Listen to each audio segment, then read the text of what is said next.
এক লোক স্বপ্নে দেখছে তাকে বাঘ তাড়াচ্ছে, বাঘের তাড়া খাইয়া দৌড়াতে দৌড়াতে সে গাছের মাথায় গিয়ে উঠেছে।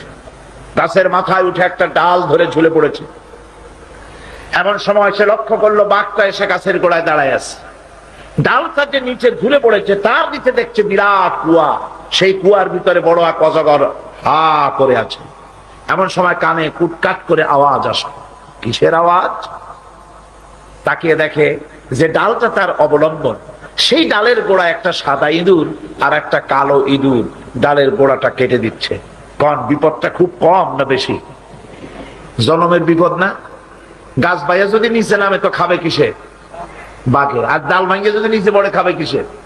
এমন সময় তার মাথায় ঠান্ডা কি জানি পড়লো। উপরের দিকে তাকাইছে। উপরে তাকালে সাধারণত মানুষের মুখ হা হয়ে যায়, আর যদি দাঁত না থাকে তাহলে জানলা খোলা গাড়ির মতো হয়ে যায়। উপরের দিকে তাকাইছে, মুখটা হা হয়ে গেছে। আর অমনি উপরে ছিল মধুর চাক, সেখান থেকে ফোটা ফোটা মধু পড়তেছিল, সে মধু চাটতেছে। এমন সময় তার ঘুম ভেঙে গেল। এক বুজুর্গ ব্যক্তির কাছে গিয়ে বলছে, হুজুর, এই রকমের একটা মারাত্মক স্বপ্ন দেখেছি, অর্থ কি কিছুই বুঝলাম না। আল্লাহর বান্দা বুজুর্গ ব্যক্তি বলছেন, তুমি যে স্বপ্ন দেখেছো এটা তোমার একারও স্বপ্ন নয়, আর এটা স্বপ্ন নয়, এটা হলো বাস্তব।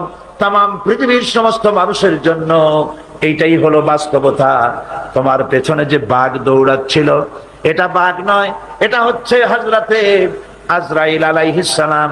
প্রত্যেকটি মানুষের পেছনে ঘুরছে, সময় এলেই তার জান কবজ হয়ে যাবে। তুমি যে ডালটা ধরে ঝুলেছিলে ওই ডালটি হচ্ছে তোমার হায়াত, আর ডালের গোড়া কাটতেছিল সাদা ইঁদুর আর কালো ইঁদুর। সাদা ইঁদুর হলো দিনের প্রতীক, কালো ইঁদুর হচ্ছে রাতের প্রতীক।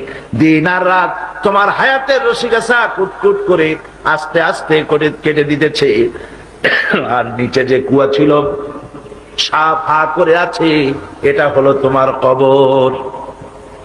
এর মধ্যে তুমি যে মাথার উপরে ঠান্ডা কি পড়লো, উপরে হা করলে মুখের ভিতরে মধু পড়লো, সেই মধু চাটতে চাটতে কবরের সাপের বিপদের কথা বলেছো, বাঘের বিপদের কথা বলেছো, ডাল ভেঙে পড়বে সে বিপদও বলেছো। এই মধু হচ্ছে তোমার সুন্দরী স্ত্রী, এই মধু হলো দুনিয়া, এই মধু গাড়ি, এই মধু বাড়ি, এই মধু ক্ষমতা, এই মধু প্রতিপত্তি, এই মধু হচ্ছে তোমার ব্যবসা বাণিজ্য। দুনিয়ার মোহে তোমাকে এত বড় বিপদ থেকে তোমাকে ভুলায় দিয়েছে।